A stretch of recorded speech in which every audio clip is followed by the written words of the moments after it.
Okay, hello everyone, welcome to our classes. So हम एक session लेके चल रहे हैं जिसमें हमने बायबैक ऑफ शेयर्स इस टॉपिक पे अपने अकाउंट स्टार्ट की है, राइट। अगर आप इसे अटैच करें तो ये TY BCom के सेमेस्टर 5 के सिलेबस में आता है। कल हमने एक लेक्चर लिया था जिसे हम इंट्रोडक्टरी लेक्चर कह सकते हैं, जिसमें हमने बायबैक क्यों करना है, बायबैक क्यों किया जाता है, राइट, सरप्लस कैश क्या होता है, मेथड्स क्या होते हैं, इवन सेक्शन 68 जो बहुत इंपॉर्टेंट है, प्रोविज़न है इंडियन कंपनीज एक्ट 2013 के, जो किससे रिलेटेड है, बायबैक से रिलेटेड है, सेक्शन 68, वो सारी चीज़ें हमने यहाँ पे कर ली थी। आज इस वीडियो में, इस लेक्चर में हम बायबैक ऑफ शेयर्स के जर्नल एंट्रीज़ के बारे में खास समझेंगे, और जर्नल एंट्रीज़ को करने से पहले हम जर्नल एंट्रीज़ को किस तरह से करने वाले हैं वो मैंने यहाँ पे कुछ लिखा है, इस फॉर्मेट के अकॉर्डिंग हम समझने की कोशिश करेंगे। अगर किसी ने वो वीडियो नहीं देखा है, बेसिक लेक्चर के वीडियो नहीं देखे हैं, तो प्लीज़ आप पहले वो लेक्चर देख लीजिए, उसके बाद आप इस लेक्चर को देखिएगा, ठीक है। तो कल हमने डिस्कस किया था कि बायबैक ऑफ शेयर्स होते क्या हैं। एक बार मैं और क्लियर करने के लिए रिपीट कर देता हूँ। तो बायबैक ऑफ शेयर्स क्या है कि कंपनी अपने ही शेयर्स शेयर होल्डर्स से परचेस कर लेती है, यानी कंपनी के जो शेयर होल्डर्स हैं जिनके पास शेयर्स है, कंपनी उनसे जाकर शेयर्स क्या कर लेती है, रीपरचेस कर लेती है, परचेस कर लेती है, वापस से कंपनी में, मतलब परचेस कर लेती है, उनका पैसा दे देती है, राइट। लेकिन ये प्रोसेस करने के लिए आपको शेयर होल्डर से बात करनी होगी, राइट। तो जब आप शेयर होल्डर से बात करोगे तो एक अमाउंट डिसाइड करना होगा, मतलब शेयर होल्डर्स आपको शेयर्स कब देंगे, जब उनको एक अमाउंट, ठीक ठाक अमाउंट मिलेगा। यहाँ पे देखो, मैंने एक क्वेश्चन लिखा हुआ है, शॉर्ट क्वेश्चन है, बायबैक ऑफ 10,000 शेयर्स। एक एग्जांपल है कि कंपनी एज अ कंपनी, कोई कंपनी है, कंपनी ए पकड़ लेते हैं, कंपनी ए जो है वो 10,000 शेयर्स क्या करना चाहती है, बायबैक करना चाहती है। एट, यहाँ पे एक रुपीज़ लिखूंगा मैं थोड़ी देर में, लेकिन उसके पहले दो चीज़ें समझनी है। जब भी कोई शेयर्स बायबैक किया जाता है तो ऑलरेडी उसके दो वैल्यूज मार्केट में होते हैं, दो वैल्यूज ऑलरेडी होते हैं। एक तो हमारे बुक में वैल्यू होता है फेस वैल्यू, जिसे यहाँ पे मान लो कि 100 रुपीज़ है। जो ये 10,000 शेयर्स इशू किए थे हमने, वो कितने पे किए थे एज ए कंपनी, 100 रुपीज़ में किए थे, जिसकी वैल्यू आज मार्केट में 105 हो चुकी है। जो 10,000 शेयर्स, 10,000 शेयर्स मैं बायबैक करना चाहता हूँ, एज ए कंपनी में बायबैक करना चाहता हूँ, उसकी फेस वैल्यू कितनी, 100, और मार्केट में उसकी वैल्यू कितनी हो चुकी है, आज शेयर होल्डर्स के पास जो शेयर्स है वो 105 हो चुकी है। तो अब अगर मैं जाकर शेयर होल्डर्स को कहता हूँ कि बायबैक करना है, तो शेयर होल्डर्स मुझे इन दोनों में से किस प्राइस पे बायबैक करने के लिए रेडी होंगे। तो मैं आपको कहता हूं कि इन दोनों में से किसी भी प्राइस पे वो बायबैक करने के लिए रेडी नहीं होंगे। जनरली फेस वैल्यू पे तो बिल्कुल नहीं होंगे, क्योंकि मार्केट वैल्यू 105 चल रही है, तो कम में क्यों देंगे आपको रिटर्न, राइट। और मार्केट वैल्यू पे भी वो आपको क्यों नहीं देंगे, क्योंकि जब मार्केट में वैल्यू उतनी चल रही है तो मैं मार्केट में क्यों नहीं बेचूँ। एज अ शेयर होल्डर अगर मैं सोचूँ, कंपनी आके मुझे कहती है कि मार्केट वैल्यू पे हमें बायबैक कर दो, तो मैं उनको क्यों दूंगा, मैं मार्केट में सेल करूंगा ना, मैं उनको नहीं दूंगा। जब कंपनी मुझे ज़्यादा फ़ायदा देगी, यानी ज़्यादा वैल्यू पे बायबैक करने के लिए कहेगी, एक अच्छा प्राइस देगी, तो मैं जाके कंपनी को दूंगा। और एकदम सिंपल फंडा है, हम बिजनेस में एज अ शेयर होल्डर या किसी भी एंगल से जब बिजनेस में अटैच होते हैं तो हम फ़ायदे के लिए जाते हैं, प्रॉफिट के लिए जाते हैं, डिविडेंड के लिए जाते हैं। तो जो शेयर होल्डर्स होंगे ना 100 में वो बायबैक करवाएंगे, ना 105 में वो बायबैक करवाएंगे। तो हमने यहाँ पे इस क्वेश्चन में हम एज्यूम कर लेते हैं कि जो कंपनी और जो शेयर होल्डर्स हैं, जिनके पास शेयर्स है, जिनसे हमें शेयर्स वापस लेने हैं, बायबैक करने हैं, उनकी और हमारे बीच बात होती है 110 रुपये में। शेयर्स की वैल्यू कितनी है, 100, मार्केट वैल्यू कितनी, 105। तो इससे ज़्यादा में ही हमेशा बायबैक होगा, ना मार्केट वैल्यू पे होगा, फेस वैल्यू पे तो होगा ही नहीं। तो 105 से ज़्यादा 106 भी हो सकते हैं, 107, 108, 10, मतलब जितने भी हो, 120, 130 भी हो सकते हैं। कंपनी के पास अच्छे खासे पैसे हैं, वो शेयर होल्डर्स को पैसे देकर अपने शेयर्स वापस से लेना चाहते हैं तो दे सकते हैं। हम 110 पकड़ के चलते हैं और इसी के अकॉर्डिंग हम आगे के इक्वेशन को समझने की कोशिश करेंगे। तो अब कंपनी ने और शेयर होल्डर्स ने आपस में डिसाइड किया कि 110 रुपये में हम शेयर्स बायबैक करेंगे, और टोटल शेयर्स कितने हैं, 10,000 रुपये। तो जो ये 110 है ना, एक्चुअली इसमें दो वैल्यू हैं। एक तो इसमें ये फेस वैल्यू है, क्योंकि एक्चुअल शेयर्स की वैल्यू तो 100 ही है। फेस वैल्यू बुक में जो हमने मेंशन की है, हमारे बुक में लायबिलिटी साइड में हमने जो मेंशन किया है शेयर्स, वो कितने का है, 100 रुपये का ही है। और इसमें जो हम 10 रुपये एक्स्ट्रा दे रहे हैं वो हमारा यहाँ पे कहलाएगा प्रीमियम, शेयर्स प्रीमियम। क्या कहलाएगा, प्रीमियम। और यहाँ पर ये प्रीमियम क्योंकि कंपनी शेयर होल्डर्स को दे रही है, इसलिए ये प्रीमियम यहाँ पे लॉस की तरह काउंट होगा। काउंट क्या होगा? लॉस ही है वो। मैं फिर से कह रहा हूँ, जब कंपनी इनिशियल लेवल पर शेयर्स इशू करती है, प्रीमियम पे इशू करती है, यानी शेयर होल्डर्स को एक्स्ट्रा अमाउंट पे इशू करती है, जैसे 100 का शेयर्स 105 में इशू किया गया तो कंपनी 105 रुपये लेती है। तो जब कंपनी प्रीमियम ले रही होती है तो उसको एक तरह से फ़ायदे में रहती है। लेकिन जब हम पे कर रहे हैं, बायबैक करते टाइम हम एक्स्ट्रा अमाउंट दे रहे हैं, तो फेस वैल्यू के ऊपर जो भी एक्स्ट्रा अमाउंट है वो क्या कहलाएगा? प्रीमियम। और वो प्रीमियम कंपनी के लिए क्या होगा? लॉस होगा। जबकि लॉस क्यों है? क्योंकि शेयर्स की वैल्यू तो 100 है, फेस वैल्यू क्या है? 100 है, लेकिन कंपनी कितना दे रही है? 110, यानी 10 रुपीज़ जो एक्स्ट्रा दे रही है वो प्रीमियम कहलाएगा और वो प्रीमियम कंपनी के लिए लॉस होगा। ठीक है, तो इसी अमाउंट को यहाँ पे हम दो अलग अलग तरीके से लिखेंगे। जैसे मान लेते हैं ये मेन इक्विटी शेयर्स हो गए जो 100 है फेस वैल्यू पे, और ये प्रीमियम, हम कितना प्रीमियम एक्स्ट्रा दे रहे हैं? ₹10, और ये हो गए प्रीमियम। जब हम टोटल वैल्यू निकालते हैं, 100 के शेयर्स हैं और 10,000 शेयर्स हम बायबैक करने वाले हैं, जब हम मल्टीप्लाई करेंगे तो आई थिंक ये हो जाएगा 10 लाख। सिंपल, यानी फेस वैल्यू के एंगल से, फेस वैल्यूज के हिसाब से अगर हम देखें तो एक्चुअल हम कितना इक्विटी शेयर बायबैक कर रहे हैं? 10 लाख के शेयर्स हम लोग बायबैक कर रहे हैं। और उसके ऊपर जो हम लोग 10 रुपीज़ एक्स्ट्रा दे रहे हैं वो कितना हो जाएगा?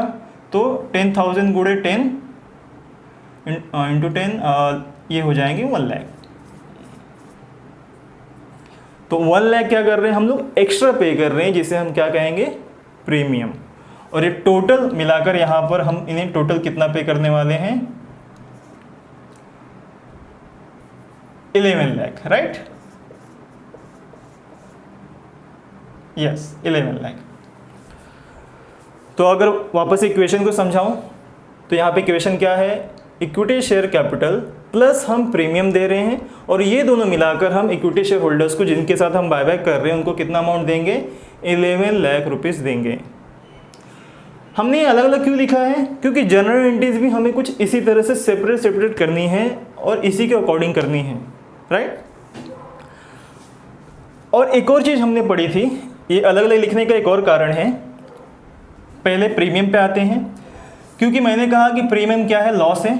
10 रुपये हम एक्स्ट्रा दे रहे हैं ना पर शेयर, तो इस 10 रुपये के लॉस को अकाउंट में कहीं एडजस्ट करना होगा, और वो एडजस्ट कहाँ से होगा?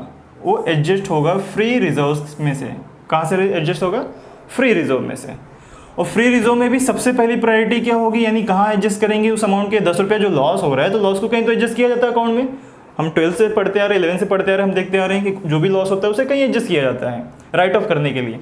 इसको हम लोग एज अ राइट ऑफ ही बोल सकते हैं, क्योंकि हम अकाउंट में शो नहीं कर सकते या शो नहीं करते हैं, रूल्स में शो नहीं किया जा सकता। तो इसे हम क्या करेंगे? राइट ऑफ करने के लिए हम कहीं तो एडजस्ट करेंगे, तो कहाँ एडजस्ट करेंगे? फ्री रिजर्व्स में एडजस्ट करेंगे। और फ्री रिजर्व्स में से सबसे पहली प्रायोरिटी क्या होगी? Security premium. हमने लास्ट लेक्चर में पढ़ा था कि सिक्योरिटी प्रीमियम को सिर्फ इस चैप्टर में, इस टॉपिक में, बायबैक ऑफ शेयर्स में हम क्या करेंगे? As a free reserve count करेंगे सिक्योरिटी प्रीमियम को। जबकि सिक्योरिटी प्रीमियम जो होता है वो स्पेशल रिजर्व होता है, बाकी सारे अकाउंट में ये जनरल रिजर्व में काउंट नहीं होगा। लेकिन यहाँ सिर्फ इस टॉपिक में एक्सेप्शन दिया हुआ है जो सिक्योरिटी प्रीमियम फ्री रिजर्व में काउंट होगा। तो जब हम लोग प्रीमियम राइट ऑफ करेंगे एंट्री में, तो हम सिक्योरिटी प्रीमियम को फर्स्ट प्रायोरिटी देंगे। मान लो कि किसी वजह से सिक्योरिटी प्रीमियम क्वेश्चन में नहीं है, तो उसके बाद हम जनरल रिजर्व यूज़ करेंगे, और जनरल रिजर्व भी नहीं है या जनरल रिजर्व में कम पैसे हैं तो हम प्रॉफिट एंड लॉस को यूज़ करेंगे। तो ये हमारा सीक्वेंस होगा। सबसे पहले हम सिक्योरिटी प्रीमियम यूज़ करेंगे, फिर जनरल रिजर्व, और फिर प्रॉफिट एंड लॉस, जैसे जैसे ज़रूरत पड़ेगी उस हिसाब से। ठीक है, ये राइट ऑफ होने के बाद अब कल हमने एक और सेक्शन 68 में एक और हमने नियम पढ़ा था, रूल पढ़े थे, प्रोविज़न थे। वो ये था कि बायबैक करने के बाद भी हमारा शेयर कैपिटल वैल्यू जो है वो कम नहीं होना चाहिए। हमने वहाँ पे पढ़ा था कि share capital can not be decreased even after buyback, 9th point में खासकर। क्योंकि हम बायबैक कर रहे हैं तो सीधी सी बात है हमारे लायबिलिटीज़ में हलचल होगी। अगर मैं 10,000 शेयर्स बायबैक कर रहा हूँ तो कैंसिल करने पड़ेंगे, क्योंकि मेरे अकाउंट में से 10,000 शेयर्स 10,000 इक्विटी शेयर्स क्या होंगे, कम हो जाएंगे। तो जब 10,000 इक्विटी शेयर्स कम हो जाएंगे तो कहीं तो एडजस्ट करने पड़ेंगे। अगर रूल्स के हिसाब से चलना है कि 10,000 कम होने के बाद भी वैल्यू कम नहीं होनी चाहिए, तो जो गैप आएगा उसको कहीं तो फिल करेंगे।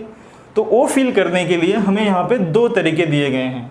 ये जो 10 लाख रुपए कम बैलेंस में शो होंगे उसको एडजस्ट करने के लिए हमें 2 तरीका दिया हुआ है। तो 2 तरीका क्या है, या 2 मेथड भी कह सकते हो आप। एक तो हम फ्रेश इशू कर सकते हैं प्रेफरेंस शेयर्स।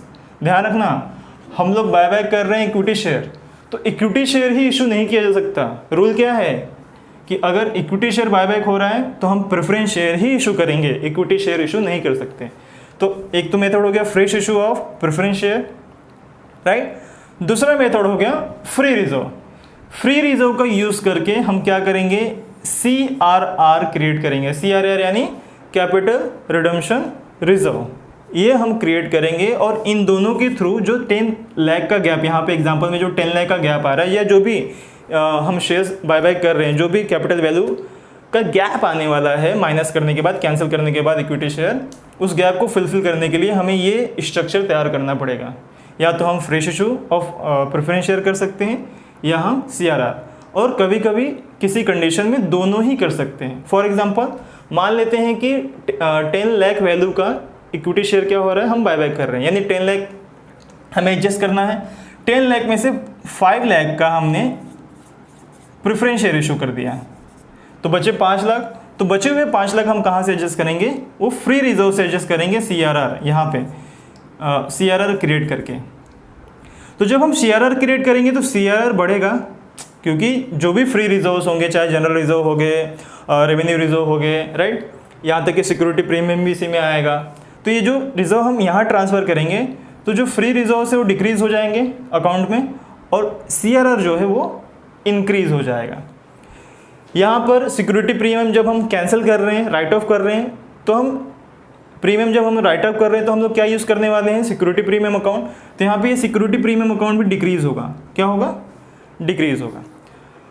इतना सब करने के बाद, यानी सिक्योरिटी प्रीमियम जो प्रीमियम है उसे राइट ऑफ करने के बाद सिक्योरिटी प्रीमियम से, और जो एक्चुअल फेस वैल्यू जो हमारा है 10 लाख का, जो हम बायबैक कर रहे हैं इक्विटी शेयर्स, उसे एडजस्ट करने के बाद through the fresh issue of preference share and through the free reserves, CRR के थ्रू ट्रांसफ़र करके, इतना सब करने के बाद तब जाके हमारे लास्ट में जो एंट्री होगी वो होगी payment to the equity share holders, जिनके साथ हम बायबैक कर रहे हैं। और इस तरह से हमारा सारा जर्नल एंट्री या हमारा पूरा अकाउंट कंप्लीट होता है। मैं एक बार फिर से शॉर्टकट में रिपीट करता हूँ। हमने यहाँ पे एग्जांपल लिया था 10,000 शेयर्स जिसे बायबैक किया जा रहा है 110 रुपये में। क्यों 110 में किया जा रहा है जबकि इनकी वैल्यू 100 है और मार्केट वैल्यू 105 है? तो मैंने आपको बताया कि ऐसा बिल्कुल नहीं होता कि जो वैल्यू मार्केट में चल रही है उस पर बायबैक हो। बायबैक हमेशा मार्केट वैल्यू से ज़्यादा में किया जाता है। तो हमने मान लिया कि 110 में हो रहा है, तो जब 110 को हम लोग डिवाइड करेंगे 2 पार्ट में, तो इसमें से 100 जो फेस वैल्यू है, जो एक्चुअल शेयर वैल्यू है, और 10 रुपये जो कंपनी है एक्स्ट्रा पे कर रही है, उसको हम प्रीमियम कहेंगे, जो कि लॉस है। कंपनी के लिए क्या है, वो लॉस है। तो यहाँ पे हमने इसको 2 पार्ट में ऐसे दिखाया। तो ये फेस वैल्यू हो गई इक्विटी शेयर की, और ये उसकी प्रीमियम हो गई, और ये दोनों मिलाकर हम क्या कर रहे हैं, यहाँ पे 11 lakh total equity share holders को पे करेंगे, राइट। इन्हें कैसे एडजस्ट करना है? तो मैंने प्रीमियम को क्या कहा कि प्रीमियम जो है वो लॉस है, और लॉस को हमें एडजस्ट करना है फ्री रिजर्व में। फ्री रिजर्व में हमें सबसे पहले कौन सी प्रायोरिटी यूज़ करनी, कौन सा अकाउंट, कौन सा रिजर्व यूज़ करना है? Security premium. सिक्योरिटी प्रीमियम को कम करके हम इस 10,000 को इस 1 लाख को जो हम एक्स्ट्रा दे रहे हैं, उस 1 लाख को हम लोग कहाँ एडजस्ट करेंगे? सिक्योरिटी प्रीमियम में करके राइट ऑफ करेंगे, यानी हटाएंगे। अब बचा फेस वैल्यू, जिसे कैपिटल रिप्लेसमेंट मेथड के थ्रू हम लोग क्या करने वाले, एडजस्ट करने वाले, जिसके लिए हमारे पास 2 तरीके हैं। एक तो फ्रेश इशू करेंगे प्रेफरेंस शेयर इस गैप को फुलफिल करने के लिए, और दूसरा हम CRR कर सकते हैं। फ्री रिजर्व्स को CRR में ट्रांसफ़र करके हम एक काम कर सकते हैं। तो इस तरह से ये पूरा स्ट्रक्चर हमारा रेडी हो जाएगा। उसके बाद लास्ट में हम क्या करेंगे, पेमेंट कर देंगे, ठीक है। तो अब आप आगे चलते हैं जनरल एंट्रीज़ पे, राइट। हम आगे चलते हैं जनरल एंट्रीज़ पे, और उसके थ्रू इसको लिंक करके हम उसको समझने की कोशिश करेंगे जनरल एंट्रीज़ हो कैसे रही हैं, ठीक है। 1 मिनट में शुरू करते हैं।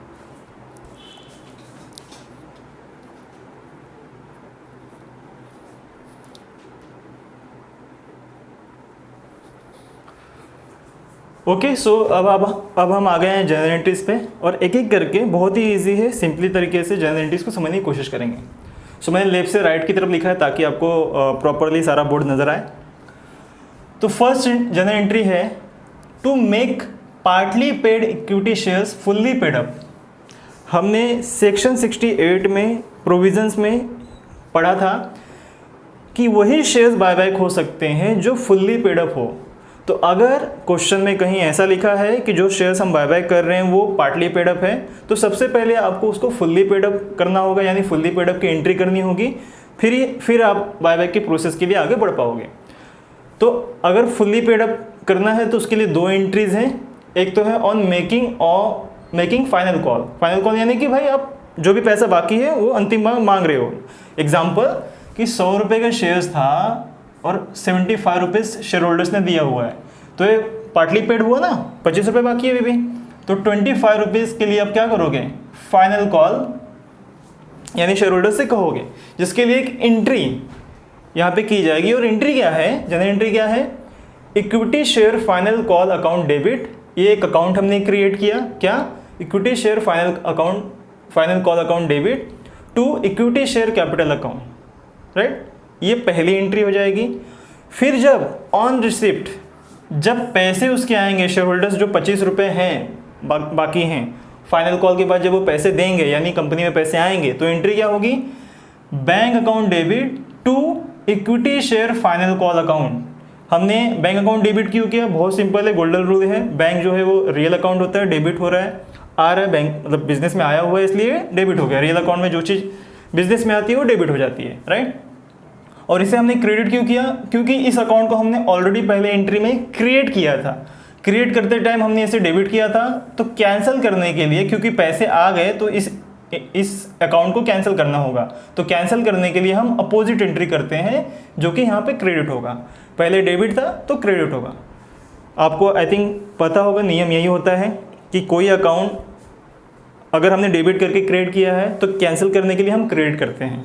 अगर कोई अकाउंट हमने क्रेडिट किया है और उसे कैंसिल करना है तो उसके लिए हम डेबिट करते हैं। और एक नियम है, डेबिट बैलेंस को कम करने के लिए हम क्रेडिट करते हैं और बढ़ाने के लिए डेबिट करते हैं। और दूसरा क्या है, क्रेडिट बैलेंस को कम करने के लिए हम डेबिट करते हैं और बढ़ाने के लिए क्रेडिट करते हैं। ठीक है, आई होप अब तक तो आपको ये नियम सारे रूल पता होंगे। तो ये 2 एंट्री हमारे यहाँ हो जाएगी पार्टली पेड को फुल्ली पेड अप करने के लिए। ठीक है, फिर हम आगे बढ़ेंगे। सेकेंड एंट्री दिया है to sell investment to arrange cash. Yes, हम क्या कर रहे हैं यहाँ पे, सारा खेल तो पैसे का ही है। बायबैक करने के लिए हमें शेयर होल्डर्स को पैसे देने पड़ेंगे। जैसे इसके पहले वाले एग्जांपल में मैंने लिया था 11 लाख रुपए टोटल थे, 10 लाख जो थे इक्विटी शेयर के फेस वैल्यू टोटल थे, फेस वैल्यू के हिसाब से, और 1 लाख रुपए क्या थे, प्रीमियम थे। दोनों को जोड़कर 11 लाख रुपए हमें शेयर होल्डर्स को देने थे। तो 11 लाख देने के लिए कैश होने चाहिए। हो सकता है बिजनेस के पास कैश ना हो, तो जब बिजनेस के पास सफिशिएंट कैश नहीं होता है शेयर होल्डर को देने के लिए, तो हम इस तरह के अरेंजमेंट करते हैं। यानी यहाँ पे क्या लिखा, to sell investment to arrange cash. हम कोई इन्वेस्टमेंट बेच सकते हैं उस पैसे को अरेंज करने के लिए। उसके लिए एंट्री क्या है, बहुत सिंपल है, 12th लेवल से हम करते आ रहे हैं। एक्चुअल एंट्री जो है, अगर मान लेते हैं कि जो इन्वेस्टमेंट हमने बेचा है उसमें कोई लॉस और कोई प्रॉफिट नहीं हुआ है, तो आप ये एंट्री और ये एंट्री इग्नोर कर सकते हो। नॉर्मल एंट्री क्या होती है, पैसे आए, बैंक अकाउंट डेबिट, और इन्वेस्टमेंट गया। इन्वेस्टमेंट भी रियल अकाउंट है, एक्चुअली बैंक अकाउंट और इन्वेस्टमेंट अकाउंट दोनों ही रियल अकाउंट है। Debit word comes in, credit word goes out, normal entry बनेगी। लेकिन अगर जो इन्वेस्टमेंट मैंने बेचा है उसकी वैल्यू, मान लो जिस वक्त मैंने इसको सेल किया उसकी वैल्यू जो थी 1 लाख रुपीज़ थी, बुक वैल्यू, क्या, बुक वैल्यू, लेकिन मैंने उसे 80,000 में बेच दिया, सेल कर दिया, यानी हमें कितने का लॉस हो गया, 20,000 का। सिंपल ना, आपके पास कोई चीज़ है, कोई एसेट्स हो सकता है, कुछ भी हो सकता है, कोई इन्वेस्टमेंट था, वो 1 लाख रुपए का था और आपने 80,000 में बेच दिया क्योंकि आपको कैश की ज़रूरत है। हो सकता है, ऐसा होता है, हमेशा होता है। तो लॉस कितने का हो गया, 20,000 का। तो फिर एंट्री क्या हो जाएगी, ये जो एंट्री हो तो सेम ही होगी कि पैसे आए, क्योंकि 80,000 आ रहे हैं तो 80,000 की एंट्री यहाँ पे, इन्वेस्टमेंट गया 1 लाख की एंट्री यहाँ पे, जो बचा हुआ 20,000 का गैप है उसकी एंट्री कहाँ होगी, डेबिट में, profit and loss account debit. देखो लॉस, आई होप आपको पता होना चाहिए प्रॉफिट एंड लॉस अकाउंट जो होता है वो नॉमिनल अकाउंट होता है। नॉमिनल अकाउंट में डेबिट हम लॉस करते हैं और अगर प्रॉफिट होता है, इनकम होता है तो उसे हम क्रेडिट करते हैं। ठीक है, आगे दूसरा तरीका, दूसरा मीन्स कि मान लो वो इन्वेस्टमेंट जो 1 लाख का था, मैंने उसको 1,20,000 में बेचा, तो यहाँ तो मुझे फ़ायदा हो जाएगा। तो फ़ायदा होने के बाद एंट्री क्या होगी, बैंक अकाउंट डेबिट होगा, ये नहीं आएगा टू इन्वेस्टमेंट अकाउंट, इन्वेस्टमेंट गया। और मुझे क्योंकि फ़ायदा हुआ है, जैसे यहाँ पे अगर मैं अमाउंट लिखूँ तो यहाँ पे बैंक अकाउंट पूरे कितने पैसे आए हैं, पूरे पैसे आएंगे 1,20,000। इन्वेस्टमेंट कितने का था, 1 लाख का था, तो यहाँ पे 1 लाख आ जाएगा। और मुझे कितने का फ़ायदा हुआ, 20,000 का। फ़ायदा हमेशा क्रेडिट होता है, तो क्रेडिट में 20,000। तो आप देख पाओगे कि क्रेडिट साइड में 1 लाख और 1,20,000 और डेबिट में टोटल 1,20,000। और हमें हमेशा हम डबल एंट्री सिस्टम फॉलो करते हैं, तो जितना डेबिट होता है उतना ही हमें क्रेडिट भी करना होता है। तो इस तरह से आप जो है एंट्री को कर सकते हो, राइट।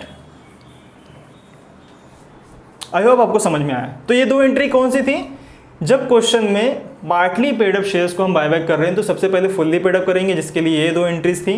पहले कॉल, फाइनल कॉल के लिए एंट्री की जाएगी, फिर उसी कॉल का जो पैसा आएगा, अमाउंट जो रिसीव होगा उसके लिए एंट्री होगी। अगर पैसे कम हैं बायबैक करने के लिए, जितना अमाउंट देना है शेयर होल्डर्स को उतने पैसे नहीं है हमारे पास, तो हम कोई इन्वेस्टमेंट सेल करेंगे और उस इन्वेस्टमेंट को सेल करने के लिए एंट्री है। फ़ायदा हुआ तो उस हिसाब से एंट्री, लॉस हो रहा है तो उस हिसाब से एंट्री। आते हैं थर्ड पे।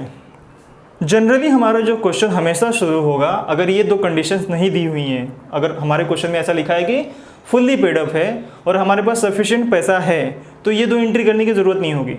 लेकिन ये एंट्री हमेशा कंपलसरी होगी क्योंकि ये बायबैक से, एक्चुअल बायबैक से रिलेटेड एंट्रीज हैं। तो हमारा क्वेश्चन हमेशा से जो जनरली शुरू होगा वो यहाँ से शुरू होगा, स्टार्ट होगा।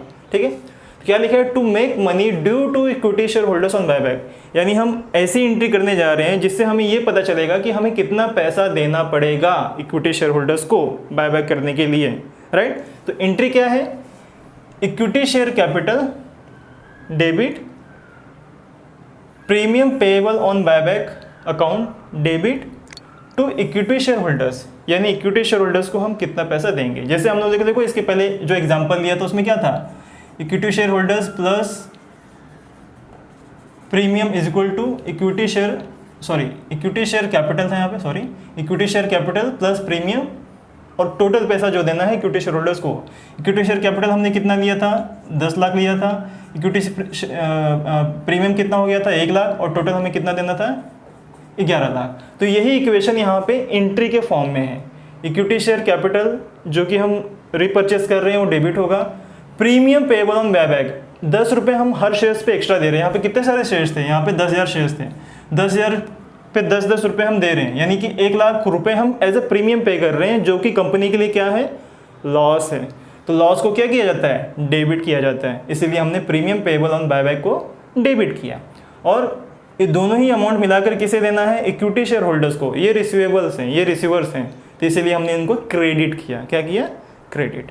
तो ये आपकी पहली एंट्री जनरली हर क्वेश्चन में होगी अगर ये 2 कंडीशंस वहाँ पे नहीं है तो, राइट। अब आगे है question, right of premium payable on buyback. मैंने आपको इक्वेशन में समझाया था कि ये जो प्रीमियम है, इस प्रीमियम को हमें राइट ऑफ करना होता है क्योंकि ये लॉस है और इसे हम अकाउंट में नहीं शो करेंगे। हम अपने फाइनल अकाउंट में या लेजर जनरल एंट्रीज में, लेजर्स में हम मतलब शो नहीं करेंगे, इन्हें राइट ऑफ करेंगे, इन्हें हटा देंगे। फाइनल जो हमारा प्रेजेंटेशन बनेगा उसमें नहीं होगा। तो ये नहीं होने के लिए इसे कहीं तो एडजस्ट करना पड़ेगा, क्योंकि लॉस तो हमें हो रहा है 1 लाख का। तो 1 लाख जो मैं एक्स्ट्रा दे रहा हूँ वो कहीं तो एडजस्ट करूँगा किसी अकाउंट से। तो किस अकाउंट से एडजस्ट करने के लिए कहा गया था वीडियो में पीछे, सिक्योरिटी प्रीमियम से। तो हम कहाँ एडजस्ट करेंगे इसे, सिक्योरिटी प्रीमियम। फर्स्ट प्रायोरिटी जो होनी चाहिए सिक्योरिटी प्रीमियम होनी चाहिए। मान लो अगर ये सिक्योरिटी प्रीमियम क्वेश्चन में नहीं है तो हम जनरल रिजर्व से यूज़ करेंगे, उसके बाद हम प्रॉफिट लॉस से। ये सीक्वेंस है जो होगी, हम उससे पहले उसे एडजस्ट करने की कोशिश करेंगे। जब हमने अकाउंट क्रिएट किया था तो premium payable on buyback debit हुआ था क्योंकि ये लॉस है। अब जब हम इसे राइट ऑफ कर रहे हैं तो प्रीमियम पेएबल जो प्रीमियम है वो यहाँ पे क्रेडिट हो जाएगा। और ये कहाँ से एडजस्ट हो रहा है, ये एडजस्ट हो रहा है सिक्योरिटी प्रीमियम से। तो सिक्योरिटी प्रीमियम क्या हो जाएगा, डेबिट हो जाएगा, क्योंकि सिक्योरिटी प्रीमियम हम कम कर रहे हैं। आपको बता दो सिक्योरिटी प्रीमियम कौन सा बैलेंस होता है, सिक्योरिटी प्रीमियम क्रेडिट बैलेंस होता है। और मैंने अभी थोड़ी देर पहले आपको कहा था कि क्रेडिट बैलेंस को कम करना है तो डेबिट करते हैं। तो देखो हम यहाँ पे क्या कर रहे हैं, इसे डेबिट कर रहे हैं, तभी तो इसमें से माइनस होगा और ये एडजस्ट हो जाएगा, राइट। तो राइट ऑफ करने के लिए हमारी एंट्री क्या है, security premium account to premium payable on buyback account. इस तरह से हम इसे राइट ऑफ कर देंगे। नेक्स्ट एंट्री है fifth entry, to create CRR। हमने ये भी देखा था, देखो ये एडजस्टमेंट हो गया, हमने ये वाली एंट्री कर दी, पेमेंट की नहीं की, ड्यू की एंट्री की। ड्यू मतलब हमें कितना पैसा देना है, हमने उसकी एंट्री की है यहाँ पे, पहली एंट्री। दूसरा हमने राइट ऑफ कर दिया। तीसरा इस 10 लाख को हमें एडजस्ट करना है कैपिटल रिप्लेसमेंट मेथड यूज़ करके। तो दो तरीके से हम कर सकते थे, एक तो फ्रेश इशू करके, fresh issue of preference share, और दूसरा क्या था, दूसरा था टू क्रिएट CRR। जो भी रिजर्व्स हैं हमारे फ्री रिजर्व्स हैं उन्हें हम CRR में ट्रांसफ़र करेंगे और उससे हम क्या करेंगे, अपना ये जो गैप है कैपिटल का वो एडजस्ट करेंगे, राइट। तो CRR क्रिएट करने के लिए बहुत सिंपल है। जितने भी फ्री रिजर्व्स हैं, फ्री रिजर्व्स में कौन कौन से हैं, profit and loss account, general reserve, revenue reserve और सिक्योरिटी प्रीमियम, जो इस टॉपिक में सिर्फ लिया गया है। तो ये चारों के चारों ट्रांसफ़र कहाँ होंगे, कैपिटल रिडम्पशन रिजर्व में। यानी कैपिटल रिडम्पशन रिजर्व क्या हो रहा है, बढ़ रहा है, और ये चारों अकाउंट, ये चारों क्या हो रहे हैं, ये कम हो रहे हैं, ये सब के सब कम हो रहे हैं, क्योंकि इन्हें डेबिट किया जा रहा है। जबकि ये तीनों, ये चारों के चारों कौन से अकाउंट है, ये क्रेडिट बैलेंस वाले अकाउंट हैं, और इन्हें डेबिट कर रहे हैं, तो ये कम हो जाएंगे। यहाँ से पैसा कहाँ ट्रांसफ़र होगा, कैपिटल रिडम्पशन रिजर्व में, और इस तरह से हमारा ये अकाउंट क्रिएट हो जाएगा, ठीक ना। इसके आगे और 3 एंट्रीज बची हैं, वो मैं इसे रफ करके करता हूँ, फिर चालू करते हैं।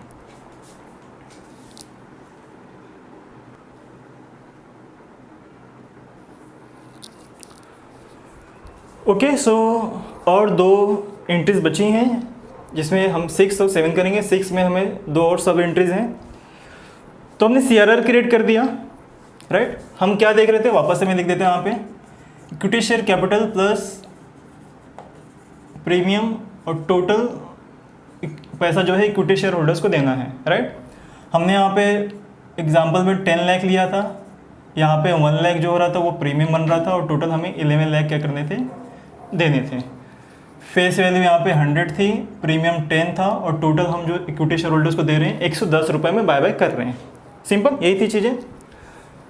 हमने तीसरी एंट्री, पहली एंट्री हमने क्या की, पहली एंट्री हमने पार्टली पेड शेयर्स को फुल्ली पेड करने के लिए 2 एंट्री हमने की है। एक तो कॉल, फाइनल कॉल के लिए, और दूसरा उसके पैसे आने पे ऑन रिसिप्ट पे।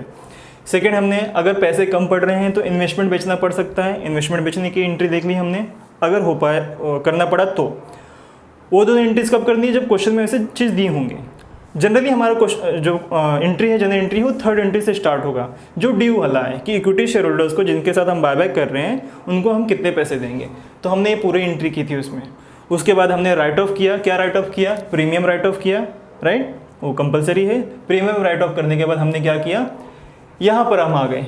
इसमें हमारे पास 2 मेथड था, हमने कहा था, एक है एक फ्री रिजर्व यूज़ कर सकते थे हम। फ्री रिजर्व यूज़ करके हमने क्या क्रिएट किया, CRR, जो हमने लास्ट एंट्री की। और अब हम देखेंगे फ्रेश इशू, क्योंकि ये भी करना पड़ सकता है, fresh issue of preference share, right. तो यहाँ पे हम देख रहे हैं fresh issue, usually preference share ही इशू किए जाते हैं। मैंने कहा कि इक्विटी शेयर बायबैक हो रहा है तो हम इक्विटी शेयर इशू नहीं कर सकते हैं, हम प्रेफरेंस शेयर ही इशू करेंगे, ठीक है। तो इशू करने के लिए यहाँ पे 2 एंट्रीज दी हुई है। जैसा क्वेश्चन में होगा उस हिसाब से, ज़रूरी नहीं कि दोनों ही आ जाएँ, कभी कभार सिर्फ एक ही आएगा या दोनों आ सकते हैं, ठीक है। तो पहली एंट्री है on receipt of application and allotment money.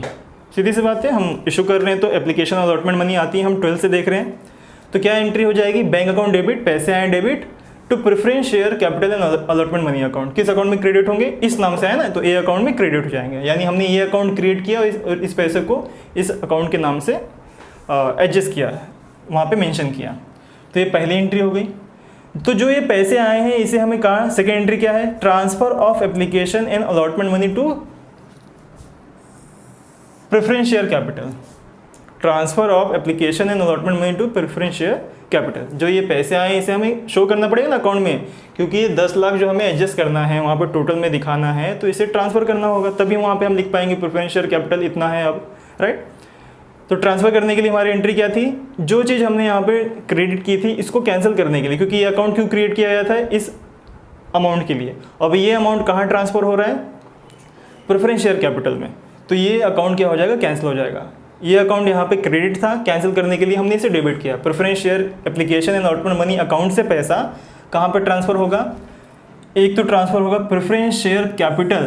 देखो यहाँ पे एक चीज़ लिखी है, फेस वैल्यू। फेस वैल्यू ही लायबिलिटी में शो होती है, ठीक है। तो फेस वैल्यू अलग से लिखेंगे और जो उसकी प्रीमियम वैल्यू होगी टू सिक्योरिटी प्रीमियम, क्योंकि जनरली शेयर्स जो है वो प्रीमियम पे भी इशू किए जा सकते हैं। तो अगर प्रीमियम पे किए हैं तो प्रीमियम भी आएगा, अगर नहीं किए हैं तो फिर एंट्री नहीं आएगी। फिर क्या आएगी, सिर्फ ये preference share application and allotment money to preference share capital.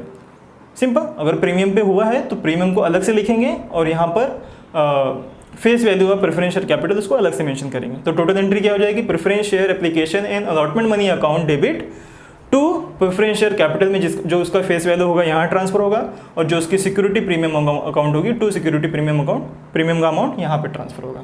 Simple. अगर चाहिए तो एग्जांपल भी ले लेते हैं। फॉर एग्जांपल 101 समझ लेते हैं, एक ही शेयर बायबैक हो रहा है, राइट। एक ही शेयर क्या हो रहे हैं, बायबैक हो रहे हैं, 110 रुपये में हो रहे हैं। तो यहाँ पे कितना पैसा आया, 110। तो यहाँ पे भी कितना शो होगा, 110। जब इसी पैसे को हम ट्रांसफ़र कर रहे हैं प्रेफरेंस शेयर कैपिटल में, तो यहाँ तो 110 लिखा जाएगा, नो डाउट, क्योंकि ये तो 110 टोटल है ही है। लेकिन इस 110 में से 100 रुपये जो है वो फेस वैल्यू है। इस 110 में से 100 रुपये फेस वैल्यू थी और 10 रुपये जो थी वो प्रीमियम थी। तो 100 रुपये यहाँ शो होंगे और 10 रुपये कहाँ शो होंगे, यहाँ पे शो होंगे। यानी 10 रुपये ट्रांसफ़र होंगे सिक्योरिटी प्रीमियम में और 100 रुपये ट्रांसफ़र होंगे प्रेफरेंस शेयर कैपिटल में। ठीक है, आई होप समझ गए। तो ये फ्रेश इशू का एंट्री था। सारे प्रोविज़न करने के बाद देखो, हमने ड्यू की एंट्री कर ली, हमने राइट ऑफ भी कर लिया, हमने इस कैपिटल रिप्लेसमेंट जो भी गैप आ रहा है कैपिटल का, क्योंकि इक्विटी शेयर जब बायबैक कर रहे हैं तो वहाँ पे गैप आएगा, उतना शेयर्स कम हो जाएगा, उतनी वैल्यू कम हो जाएगी। लेकिन हमारा नियम क्या कहता है कि वो वैल्यू कम नहीं होनी चाहिए। तो वैल्यू को फुलफिल करने के लिए हम दो तरीका यूज़ करते हैं। हमने किया fresh issue of preference share और CRR क्रिएट किया, यानी सारे एडजस्टमेंट हमने कर लिया। सब कुछ होने के बाद लास्ट में हमें क्या एंट्री करनी है, payment to equity share holders जिनके साथ हम बायबैक कर रहे हैं। तो for payment to equity share holders जिन्हें हम बायबैक कर रहे हैं, simple, equity share holders account debit to bank account, जितना पैसा देना है वो क्रेडिट, पैसा जा रहा है credit, equity share holders receive कर रहे हैं तो वो डेबिट हो जाएंगे। सिंपल। जैसे अगर इसी एंट्री को करोगे तो टोटल कितने पैसे देने थे, 11 लाख देने थे। तो यहाँ पे इक्विटी शेयर होल्डर्स ने 11 लाख लिए डेबिट और 11 लाख चले गए क्रेडिट। सिंपल। तो हमारी जो जर्नल एंट्री है यहाँ समाप्त होती है। और आई थिंक बायबैक में इससे ज़्यादा जर्नल एंट्रीज नहीं है, और भी कुछ कंडीशंस आ सकते हैं, उसके अकॉर्डिंग हम उस जर्नल एंट्री को करने की कोशिश करेंगे। ठीक है। और एक चीज़, हमने जब सेक्शन 68 पढ़ा था कल, तो उसमें 3 तरह के टेस्ट थे। आई थिंक एक रिसोर्स टेस्ट था, शेयर आउटस्टैंडिंग टेस्ट था और डेब्ट इक्विटी रेशियो टेस्ट था। ये तीनों टेस्ट करने की ज़रूरत तब पड़ेगी जब क्वेश्चन में हमें नहीं दिया होगा कि कितने नंबर ऑफ शेयर्स बायबैक करने हैं। यानी वहाँ पे अगर आंकड़े मेंशन नहीं है कि कंपनी इतना नंबर ऑफ शेयर बायबैक कर रही है, तो वो हमें पता करना पड़ेगा कि कितना नंबर ऑफ शेयर्स बायबैक हो सकता है। तो जब हमें पता करना पड़ेगा कि कितना नंबर ऑफ शेयर्स बायबैक हो सकता है, तो वो पता करने के लिए वो तीनों टेस्ट किए जाते हैं। वो तीनों टेस्ट करने के बाद हमें क्या मिल जाता है, नंबर ऑफ शेयर्स कि कितने बायबैक हो सकते हैं। फिर हम क्वेश्चन को आगे बढ़ाएंगे। तो 3 टेस्ट आपको कब होंगे, जब बड़े बड़े क्वेश्चंस आएंगे, बड़े बड़े बैलेंस शीट्स होंगे तो उसके अंदर आएंगे। स्मॉल क्वेश्चन में, छोटे क्वेश्चन में आपको ऑलरेडी सारे कंडीशन फुलफिल करके दिए होंगे और आपको आंकड़ों के हिसाब से बस जर्नल एंट्री करनी होगी। ठीक है। तो अगले लेक्चर में हम एक क्वेश्चन लेंगे, स्मॉल से क्वेश्चन, और उसे सॉल्व करने की कोशिश करेंगे, सॉल्व करेंगे। ठीक है। Thank you, have a good day.